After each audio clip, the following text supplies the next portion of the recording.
സ്നേഹത്തിന് ഹൃദയങ്ങളിലേക്ക് കടന്നു ചെല്ലുവാൻ അധികം ദൂരമില്ല. 72 മണിക്കൂറുകൾ മാത്രമേ ജീവിതായുസ്സുള്ളൂ എന്ന് വൈദ്യശാസ്ത്രം വിധി എഴുതിയിട്ട് 13 വർഷങ്ങൾ കഴിഞ്ഞു. ഞാനിന്ന് വലിയൊരു കുടുംബത്തിലെ അംഗമാണ്. സന്തോഷത്തോടുകൂടി ജീവിക്കുന്നു.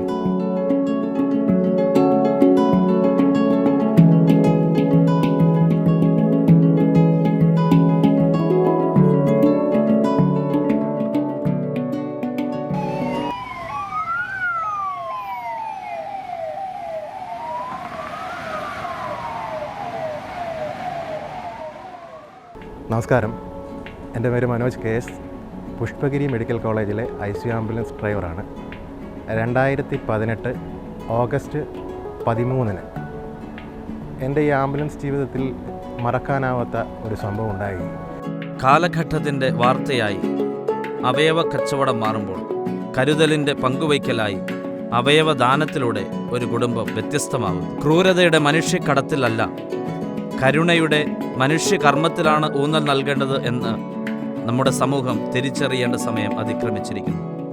ഈ മരണാനന്തര അവയവദാനത്തെക്കുറിച്ച് നമ്മുടെ സമൂഹത്തിൽ പലതരത്തിലുള്ള ധാരണകളുണ്ട്. അതിൻ്റെ പ്രധാന കാരണം മരണത്തെക്കുറിച്ച് തന്നെ നമ്മൾ മനുഷ്യരെന്ന രീതിയിൽ നമുക്ക് ചില തെറ്റായ ധാരണകളുണ്ട് എന്നുള്ളത് തന്നെയാണ്.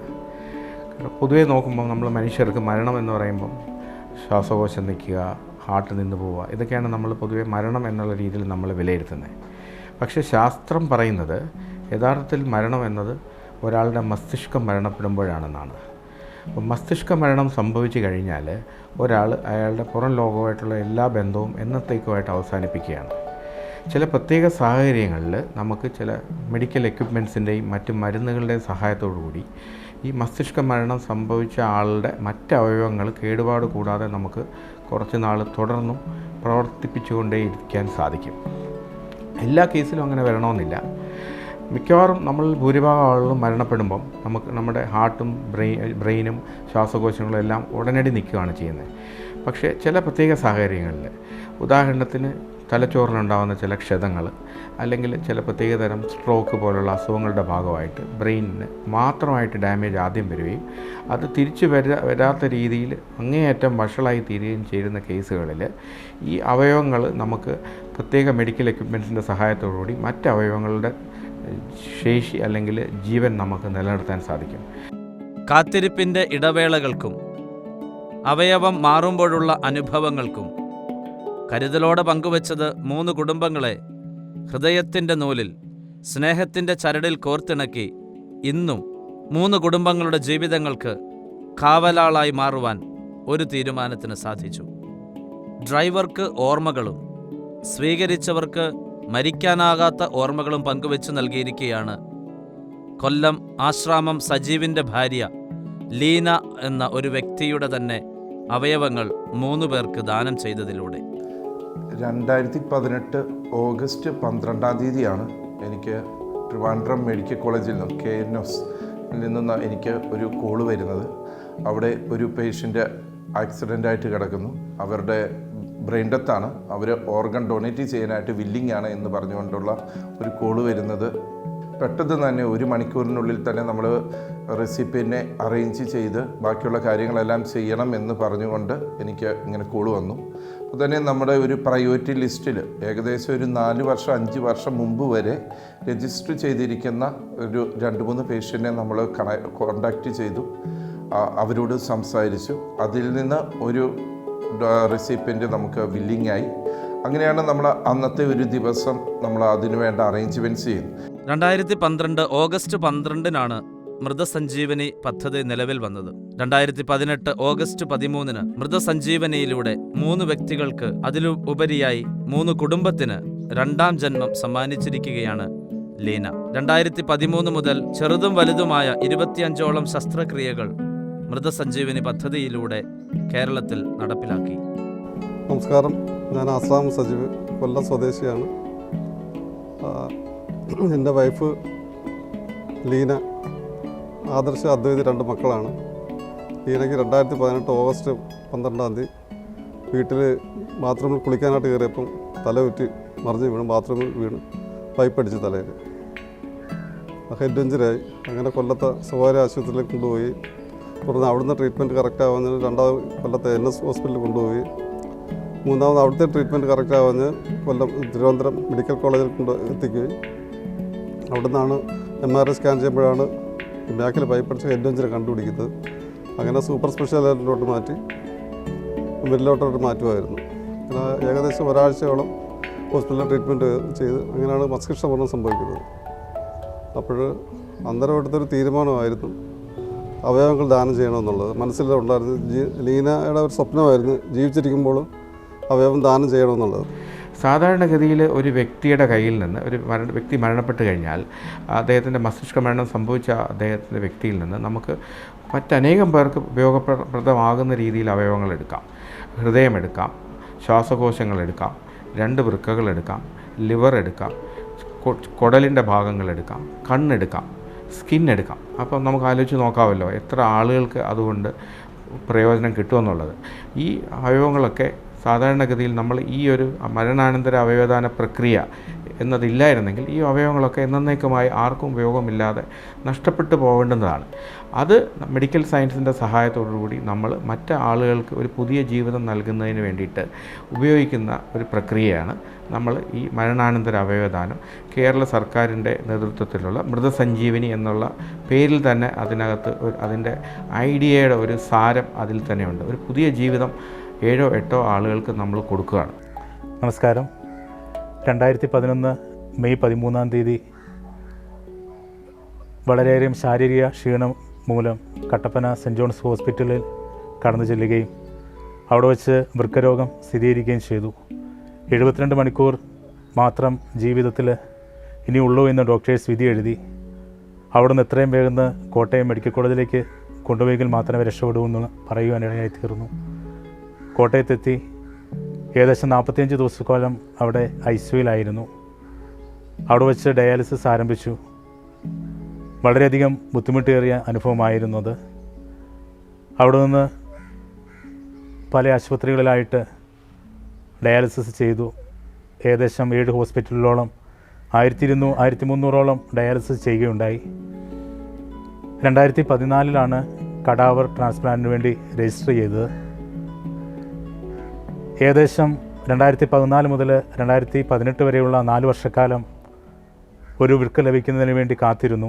ആ സമയത്ത് കുറേ റിസ്ക് ഫാക്ടേഴ്സ് ഉണ്ട്. അതിൻ്റെ അകത്ത് മെയിനായിട്ടും ഇവർ പെട്ടെന്ന് റെഡി ആയിട്ട് വരിക. അവരും പല പ്രോഗ്രാമിലുള്ളവരായിരിക്കാം. ആ സമയത്ത് മണിക്കൂറുകൾക്കുള്ളിൽ തന്നെ നമ്മൾ ഹോസ്പിറ്റലിൽ വന്ന് അഡ്മിറ്റ് ചെയ്യണം, സർജറിക്ക് വേണ്ട കാര്യങ്ങൾ ചെയ്യണം, പിന്നെ അത്യാവശ്യം ഫിനാൻസ് നമ്മൾ റെഡിയാക്കണം, സർജറിക്ക് വേണ്ട കാര്യങ്ങൾ ചെയ്യണം, കുറച്ച് കൂടെ ആൾക്കാർ വേണം, പല ടെസ്റ്റുകളും നമുക്ക് ഹോസ്പിറ്റലിന് പുറത്ത് നമ്മൾ ചെയ്യേണ്ടതുണ്ട്.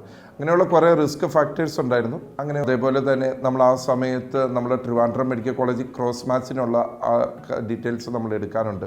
റെസിപ്പിയൻ്റെ കുറേ ടെസ്റ്റുകൾ ചെയ്യാണ്ട് അവരുടെ കുറേ ടെൻഷൻസ്, അവരുടെ കുറേ കൺഫ്യൂഷൻസ് ഉണ്ടാവും. ഇക്കാര്യങ്ങളെല്ലാം നമ്മൾ ചെയ്ത് വിതിൻ മണിക്കൂറുകൾക്കുള്ളിൽ തന്നെ നമ്മൾ ആ ഒരു സർജറിക്ക് വേണ്ട കാര്യങ്ങൾ, പേഷ്യൻ്റ് അഡ്മിറ്റ് ചെയ്യേണ്ട എല്ലാ കാര്യങ്ങളും നമ്മൾ ചെയ്തു. അത് കഴിഞ്ഞിട്ടുള്ള അടുത്ത ഒരു ഹൈ റിസ്ക് ആണ് നമ്മളൊരു ട്രാൻസ്പോർട്ടേഷൻ.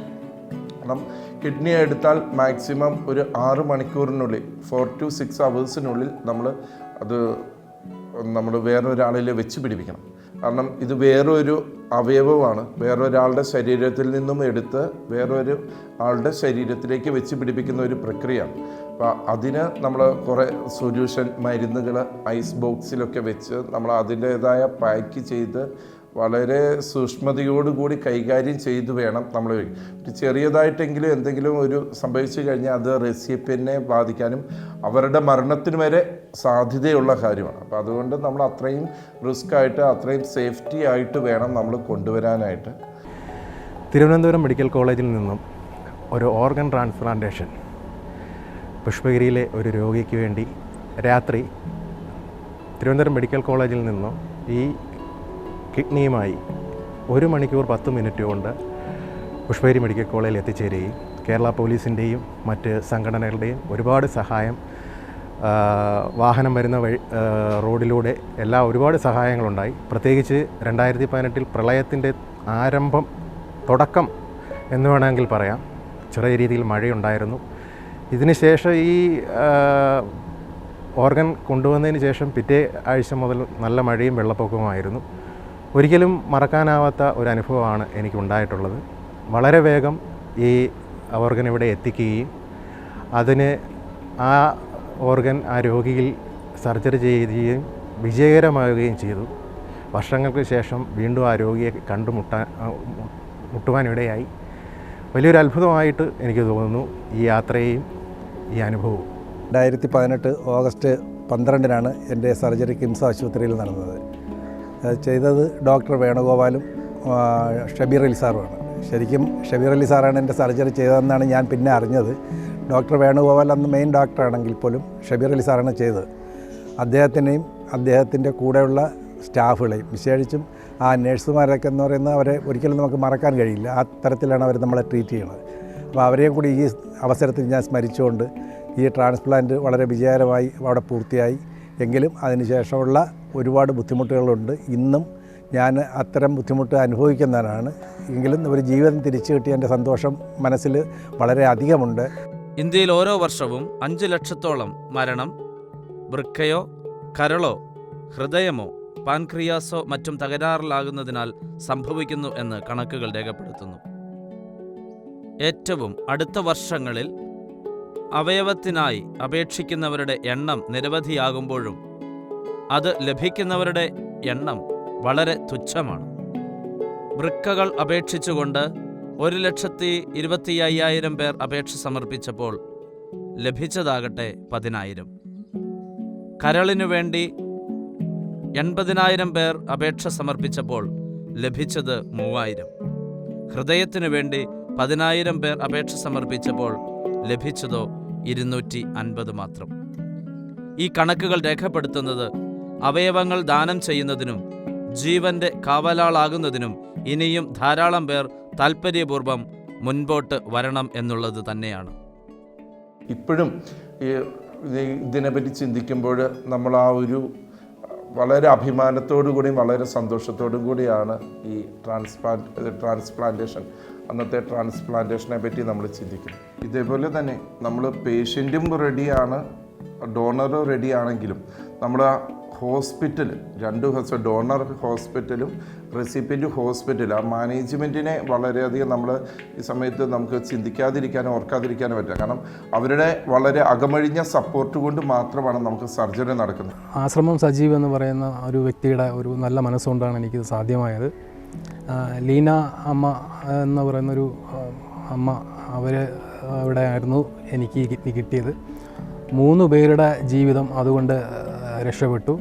2 കിഡ്നിയും 1 ലിവറും സ്വീകരിച്ച നമ്മുടെ പല സ്ഥലങ്ങളിലായിട്ടുള്ള ഈ 3 പേരും ഇപ്പോൾ ഒരുമിച്ച് ഒരു ഫാമിലിയായിട്ടാണ് ജീവിക്കുന്നത്. എല്ലാ വർഷവും ട്രാൻസ്പ്ലാന്റ് കഴിഞ്ഞിട്ടുള്ള എല്ലാ വർഷവും നമ്മൾ അമ്മയുടെ ആ ഓർമ്മ ദിവസം അമ്മയുടെ വീട്ടിൽ കൂടുകയും എല്ലാവരും സ്നേഹം പങ്കിടുകയും എല്ലാ കാര്യങ്ങളും ഒത്തൊരുമിച്ച് നമ്മളങ്ങനെ മുന്നോട്ട് പോവുകയും ചെയ്യുന്നു ഈ നിമിഷം വരെ. ഇതിപ്പോൾ എന്നെ സംബന്ധിച്ചിടത്തോളം ഒരു 2ാം ജന്മമാണ്. എന്നുവെച്ചാൽ ഒരുപാട് ഈ ഒരു 3 വർഷത്തിൻ്റെ ഇടയിൽ ട്രാൻസ്പ്ലാന്റ് കഴിയുന്നതിന് മുമ്പുള്ള ഈ കിഡ്നി ഫെയിലിയർ ആയിട്ടുള്ള ദിവസങ്ങൾ വളരെ ബുദ്ധിമുട്ടുള്ള ദിവസങ്ങളായിരുന്നു. ഞാനൊരു ഡ്രൈവറാണ്. അപ്പോൾ ആ ഒരു ബുദ്ധിമുട്ടുകളെല്ലാം ഇപ്പം ഒരുവിധം നന്നായിട്ട് മാറിയിട്ടുണ്ട്. പുതിയൊരു ജീവിതത്തിലേക്ക് തിരിച്ചു വന്നു. അതിന് കാരണം ആ ഒരു നല്ലൊരു ഫാമിലി ആയതുകൊണ്ടാണ്, അവരുടെ കാരുണ്യം കൊണ്ടാണ് ഇപ്പോഴും ഞാനിങ്ങനെ ജീവിച്ചു പോകുന്നത്. നമ്മൾ ഈ 3 പേര് ഈ സ്വീകരിച്ച അവയവം സ്വീകരിച്ച 3 പേരും ഇപ്പോൾ വളരെ സന്തോഷത്തോടുകൂടി ജീവിക്കുന്നത്. എല്ലാ വർഷവും നമ്മൾ കഴിയുന്ന അത്രയും എല്ലാ വർഷങ്ങളിലും നമ്മൾ ഒത്തൊരുമിച്ച് കൂടാറുണ്ട്. ജനങ്ങൾ കാഴ്ചക്കാരല്ല കാവൽക്കാരാണ് എന്ന് റോഡരികിൽ കണ്ടുവരുന്ന ബോർഡിലെ ഓർമ്മപ്പെടുത്തൽ ഹൃദയങ്ങളിൽ ഏറ്റെടുക്കാം.